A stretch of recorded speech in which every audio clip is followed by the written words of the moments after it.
জয় জয় শ্রী গুরু প্রেমানন্দে হরি হরি বল মন হরি বল বল হরি মধুর প্রেমধ্বনি কোশে রাধে শ্রীকৃষ্ণ বলে প্রভু নিতাই চৈতন্য। আজকে হলো 25শে মাঘ, শনিবার, ভূমি একাদশীর উপবাস।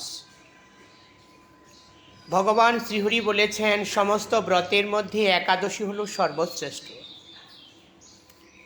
মনির ভাবনার সংযোগে যারা একাদশী করে অথবা একাদশীর ভাবনার পরিণতিতে তাদের দেহমন চালিত করে, তারা জন্ম জন্মান্তরের পুণ্যফল লাভ করে। আজকে যারা একাদশীর ব্রত উপবাস ভগবান শ্রীহরির উদ্দেশ্যে করেছেন, তাদের মানব জন্মের যেন কৃষ্ণ প্রাপ্তি হয়।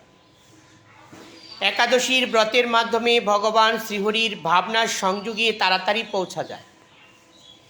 একাদশীর ব্রত যারা করেন তাদের উদ্দেশ্যে আরেকটা কথা বলতে হচ্ছে, জীবনে আমরা যে কোনো ব্রত করি, যে কোনো ব্রতের মধ্যে পুণ্যফল আছে। একাদশীর ব্রত করলে হলো সর্বশ্রেষ্ঠ পুণ্যফল লাভ হয়।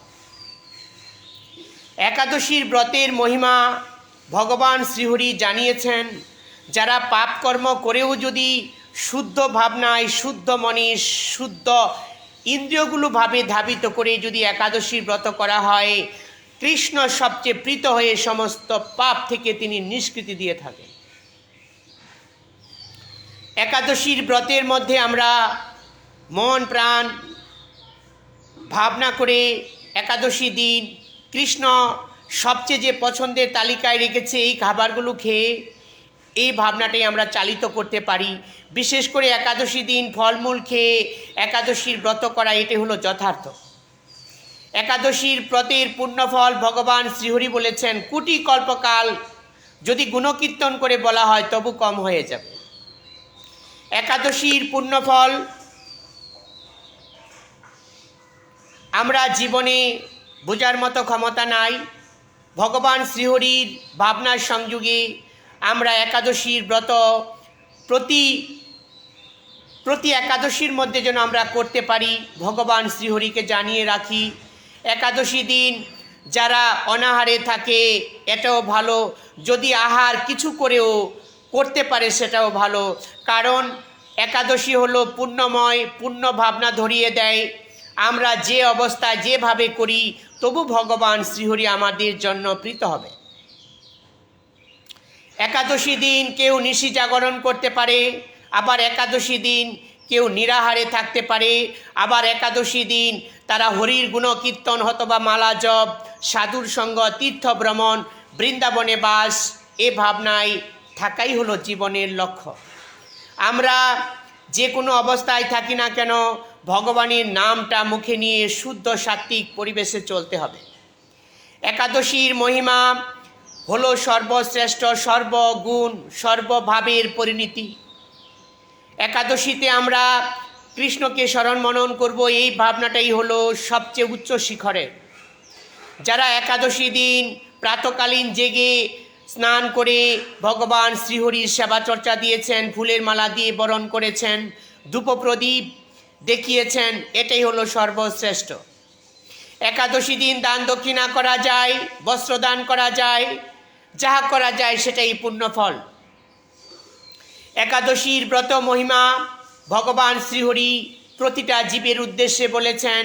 আমাদের দেহ মন ইন্দ্রিয়গুলো সংযত করে কৃষ্ণ চরণে দিয়ে দেওয়ার নামই হলো একাদশী।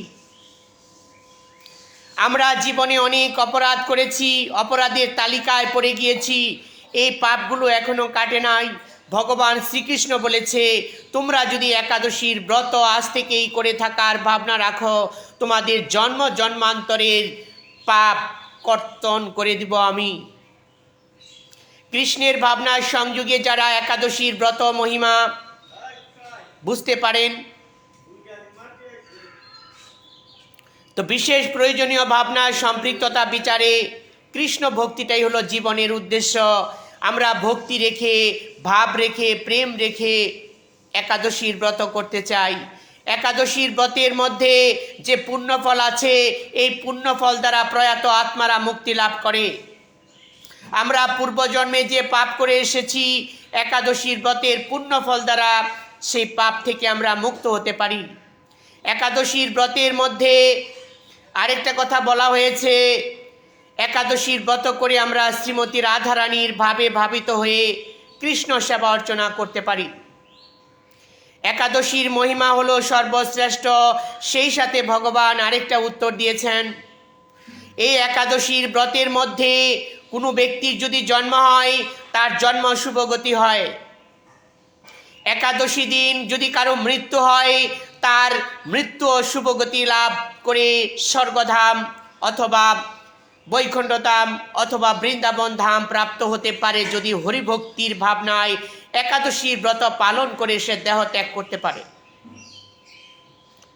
আজকে আমাদের জীবনের সাথে একটি ভাবনাই বলতে হচ্ছে, একাদশীর ব্রত আমি কবে করব? দিন চলে যাচ্ছে, দিন আমার জন্য থেমে নাই। মাসের মধ্যে 2টা একাদশী পড়ে, এটা আমরা করতে পারি না।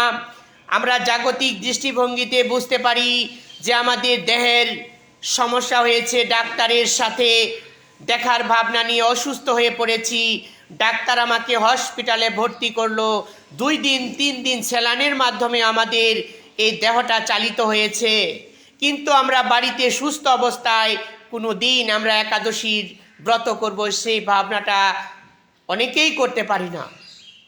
যারা একাদশীর ব্রত করেন নাই তাদের পুঞ্জীভূত পাপ জমা হয়েছে, পর্বত সমান পাপ জমা হয়েছে। এই পর্বত সমান পাপ কাটানোর একমাত্র উপায় হলো একাদশীর ব্রতকে আশ্রয় করা। আমরা পরিবারের সবাই মিলে যাতে করে একাদশীর ব্রত করতে পারি।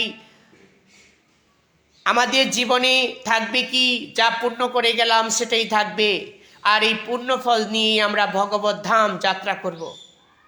আমরা যদি জীবনে পুণ্যফল না থাকে তাহলে পাপের আশ্রয় দিয়ে আমরা কখনো ভগবত ধাম পৌঁছতে পারবো না। বিশেষ একটি কথা বলতে হয়, মনির ভাবনার এক কোণে যদি ভাবনা থাকে, কোনো ব্রত কোনো নিয়ম নিষ্ঠা কখনোই আমরা করতে পারি না। দান দক্ষিণা থেকে শুরু করে হরিনাম থেকে শুরু করে মনের ভাবনাটা স্থিরতায় না থাকলে আমরা কোনো কিছু করতে পারবো না।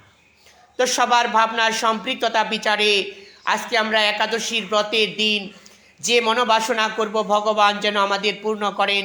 আজকে একাদশীর ব্রতের ভাবনার সংযোগে বলতে চাই, হে ভগবান, পৃথিবীর মধ্যে যারা একাদশীর ব্রত করেছে তাদেরকে তুমি তোমার এই চরণে স্থান দিও, আর যারা একাদশীর ব্রত করতে পারে নাই তাদের অপরাধ ক্ষমা করে তাদেরকে স্থান দিয়ে একাদশী করার ভাবনা তুমি করে দিও।